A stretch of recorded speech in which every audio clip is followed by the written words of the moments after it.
El salón de clases olía a encierro y a la tiza que el profesor Girafales restregaba contra el pizarrón. Era una tarde pesada en la ciudad, de esas donde el aire parece no querer entrar en los pulmones. Los niños estaban más inquietos que de costumbre. El chavo intentaba morder un lápiz imaginando que era un muslo de pollo, mientras Kiko presumía un nuevo reloj de plástico que, según él, venía de las Europas. Silencio. Silencio. Ta, ta, ta, ta, ta. El rugido del profesor Girafales hizo que hasta Godínez, que estaba mirando una mosca, saltara en su asiento. Maestro Longaniza, ¿ya nos podemos ir a desayunar? Preguntó el chavo con la mirada perdida. En primer lugar, chavo, son las 2 de la tarde, ya no es hora de desayunar. Y en segundo lugar, es Girafales. El profesor se acomodó el saco y recuperó la compostura. Como les iba diciendo, la dirección ha aprobado un viaje de estudios. Mañana mismo partiremos hacia una zona rural conocida como la Quebrada del Olvido. Aprenderemos sobre la flora local y la importancia del ecosistema. ¿Ecosistema? ¿Eso se come? Susurró el chavo a la Chilindrina. No seas menso, chavo. El ecosistema es donde viven los bichos y los árboles, respondió ella con suficiencia. En el fondo del salón, don Ramón, que ese día había entrado a clase para evitar que el señor Barriga lo encontrara en la vecindad, levantó la mano. Su rostro reflejaba una preocupación genuina, o quizá solo era el hambre habitual. Oiga, maestro, digo, profesor. Yo conozco esa zona. Mi abuelita, que en paz descanse, decía que por esos rumbos la tierra está maldita. Que no es bueno andar de noche por ahí porque el aire se vuelve pesado. Por favor, don Ramón. Lo interrumpió Girafales con un gesto de desdén. Estamos en pleno siglo XX. Esas son supersticiones de gente ignorante. La ciencia y la educación no temen a los cuentos de camino. Pues luego no diga que no le avisé, murmuró don Ramón, hundiéndose en su asiento. Pero si van los niños, yo voy como auxiliar.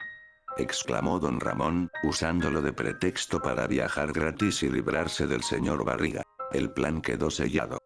Al día siguiente, un autobús rural, con los asientos de cuero rajados y un motor que tosía como un fumador empedernido, se estacionó frente a la escuela. El profesor Girafales subió rápidamente y tomó el volante. Suban todos. Ordenadamente. Instruyó. Ñoño subió cargando una mochila llena de tortas y refrescos. La Popis llevaba a su muñeca Serafina vestida de exploradora. La Chilindrina se sentó junto a su papá, quien no dejaba de mirar hacia afuera con nerviosismo. El chavo también se acomodó en un asiento, pegado a la ventana, con una bolsa de papel que contenía un pan seco y una resortera por si aparecía algún conejo. El viaje comenzó con el entusiasmo habitual. Kiko no dejaba de burlarse del chavo porque su mochila era una bolsa de mandado, mientras Godínez intentaba silbar una canción que nadie reconocía. Sin embargo, a medida que la carretera de asfalto se convertía en un camino de terracería, el ambiente cambió. Los edificios fueron reemplazados por una vegetación densa y oscura.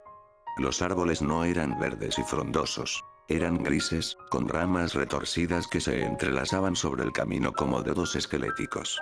«Qué feo lugar, de veras», dijo la Popis, apretando a su muñeca. «Profesor, ¿ya vamos a llegar?» «Falta poco, Popis». «La naturaleza a veces es austera en su belleza», respondió Girafales, aunque por dentro empezaba a dudar de la ruta. El mapa que le habían dado en la secretaría parecía no coincidir con las bifurcaciones que aparecían frente a ellos. El sol comenzó a bajar rápidamente. En esa zona, el atardecer no era una transición suave, sino una caída brusca hacia la penumbra. El cielo se tiñó de un color ocre sucio y el viento empezó a silbar a través de las rendijas de las ventanas del autobús. De repente, un sonido metálico y violento surgió del motor. El autobús dio un brinco violento, lanzando a Ñoño hacia el pasillo. Un humo negro y denso, con olor a caucho quemado y algo parecido a carne rancia, empezó a salir del tablero. «¡Guay, mi barriguita!», chilló Ñoño desde el suelo. «No se asusten. Mantengan la calma». gritó Girafales, luchando con el volante mientras el vehículo se detenía en medio de una curva cerrada, flanqueada por un barranco y una pared de árboles impenetrables. Don Ramón se levantó de un salto. Se lo dije, profesor. Esta carcacha no iba a aguantar. Bajaron del transporte. El silencio del bosque era absoluto. No se escuchaban pájaros, ni grillos, ni el viento. Era como si el mundo se hubiera quedado sordo de golpe. Girafales abrió el capó y una llamarada de vapor lo obligó a retroceder. Se rompió la banda y parece que el radiador explotó, diagnosticó don Ramón, asomándose. Aquí no hay nada que hacer. Y mire, ya anocheció. La linterna de Girafales iluminó un letrero de madera clavado en un tronco cercano. Estaba podrido, cubierto de un musgo negro. Apenas se podía leer. Pueblo de los Dolores, 3 kilómetros. Una flecha apuntaba hacia lo profundo del bosque. Caminar 3 kilómetros no es nada, dijo Girafales, tratando de sonar optimista. Si nos quedamos aquí, nos congelaremos. En el pueblo encontraremos un teléfono o algún mecánico. Profesor, yo no creo que sea buena idea meternos ahí, dijo la Chilindrina, agarrando la mano de su papá. Está muy oscuro y se escuchan cosas. ¿Qué cosas, Chilindrina? Yo no escucho nada, dijo Kiko, aunque sus piernas temblaban tanto que hacían ruido contra sus propios pantalones cortos. Ese es el problema, Kiko, susurró el chavo. Que no se escucha nada de nada. Sin más opciones, el grupo comenzó a caminar. La linterna del profesor era la única fuente de luz, un haz débil que apenas lograba penetrar la neblina que empezaba a surgir del suelo. Caminaban en fila india. Girafales al frente, luego los niños, y don Ramón cerrando la marcha con una expresión de terror absoluto. El camino no era un sendero, sino una serie de obstáculos de raíces y lodo. La Popis lloriqueaba en silencio, y Ñoño jadeaba pesadamente, su respiración era el único sonido rítmico en la oscuridad. Sin embargo, tras unos 20 minutos de caminata, algo cambió. Un sonido nuevo se sumó al ambiente. No eran pasos. Los pasos tienen un ritmo de 2 tiempos, izquierdo, derecho. Esto era un golpe único y pesado contra la tierra. El grupo se detuvo. ¿Qué fue eso?, preguntó Godínez. Un tronco que se cayó, dijo Girafales, aunque su voz sonó aguda. Siguieron caminando, más rápido ahora. El sonido se repitió, más cerca. Era un impacto sordo, como si alguien soltara un bulto desde una altura considerable. «Mamá», exclamó Kiko, deteniéndose y mirando hacia atrás. Don Ramón apuntó con una pequeña linterna de mano hacia los árboles. Por un segundo, el haz de luz iluminó algo blanco entre la maleza. No era un animal. Era una figura alta, rígida, envuelta en telas blancas que brillaban con una palidez sobrenatural. Estaba atada con nudos en la parte superior, como si fuera un envoltorio humano. El pánico se apoderó de todos. El orden se perdió. Los niños gritaban mientras se abrían paso entre las ramas, que les cortaban la cara y las manos. El profesor Girafales corría dejando atrás toda su dignidad. El chavo sentía que el aire le quemaba la garganta, pero no dejaba de escuchar los saltos detrás de él, cada vez más cerca. El olor a tierra húmeda y descomposición se volvió insoportable, envolviéndolos como una manta pesada. El caos era total. Los gritos de la Chilindrina se mezclaban con los chillidos de la Popis, creando una cacofonía que el bosque parecía absorber con una indiferencia cruel. El profesor Girafales, a pesar de su estatura, tropezaba constantemente con las raíces que sobresalían del suelo. «No se separen. Manténganse en grupo», gritaba el profesor, pero sus palabras se las llevaba el viento frío. Don Ramón iba a la retaguardia, empujando a los niños para que no se detuvieran. El sonido de los saltos no cesaba. Era un ritmo hipnótico y aterrador. La cosa, el Pocón, se desplazaba con una eficiencia imposible, cayendo siempre con ese impacto seco que hacía vibrar el pecho del chavo. «Chavo, ayúdame», gritó Ñoño, quien se había quedado atascado entre 2 troncos debido a su volumen y a la enorme mochila que se negaba a soltar. El chavo se detuvo. El miedo le pedía seguir corriendo, pero ver a su amigo forcejeando lo hizo dudar. Regresó un par de pasos y tiró del brazo de ñoño con todas sus fuerzas. Al mirar por encima del hombro de su amigo, lo vio. La figura blanca estaba a escasos 10 metros. La luz de la luna, filtrada por las ramas secas, revelaba los detalles de su atavío. No era una sábana limpia. Era una mortaja antigua, amarillenta por los fluidos de la muerte y manchada de tierra negra. El nudo sobre la cabeza de la criatura se balanceaba con cada salto, como una lengua muerta. No tenía rostro, solo una superficie de tela hundida donde deberían estar los ojos y la boca, pero el chavo juraría que sentía una mirada de odio profundo emanando de esa oscuridad. «Sáquenme de aquí», bramó ñoño, logrando finalmente liberarse con un tirón que dejó parte de su suéter en la corteza. Ambos corrieron desesperados. En la confusión de la noche, el grupo se había fragmentado. El chavo ya no veía a la Chilindrina ni a Don Ramón. Solo escuchaba a lo lejos el llanto de la Popis y la voz ronca de Girafales llamando al orden. De repente, un grito agudo y prolongado rasgó el aire. Era la voz de Kiko. «Cállate, Kiko, nos va a oír», exclamó el chavo, aunque sabía que el monstruo ya los tenía ubicados. El chavo y ñoño llegaron a un pequeño claro donde el suelo se cubría de barro. Allí encontró a la Chilindrina y a Godínez. Estaban paralizados, mirando hacia un árbol de sauce llorón cuyas ramas caían como cortinas. «¿Dónde están los demás?», preguntó el chavo jadeando. «No sé, el profesor y mi papá se fueron por allá con los demás», respondió la Chilindrina, temblando violentamente. «Chavo, escuché a Kiko, estaba ahí atrás». «Yo también lo oí», dijo Godínez con su tono plano habitual, aunque sus ojos estaban desorbitados. «Kiko», llamó el chavo. Kiko no respondió.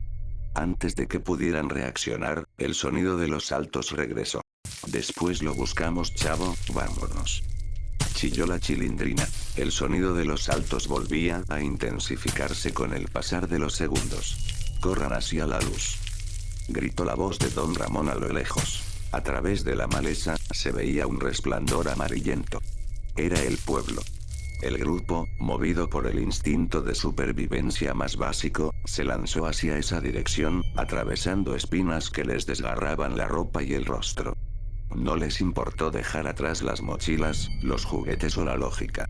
Solo querían salir de aquel bosque que olía a final.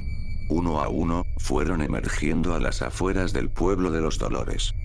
Don Ramón llegó primero junto al profesor Girafales, quienes traían al grupo y a la Popis, la cual se había desmayado. El chavo, la Chilindrina, ñoño y Godínez llegaron al último, cayendo sobre el suelo de piedra de la entrada del pueblo justo cuando los primeros rayos de un sol pálido comenzaban a emerger de las cimas de las montañas. El silencio volvió, pero era un silencio distinto. Los saltos habían cesado. Girafales se puso de pie con dificultad, sacudiendo su sombrero lleno de tierra y maleza. Su autoridad se había esfumado. Ahora solo era un hombre asustado. «¿Están todos bien?», preguntó con voz quebrada.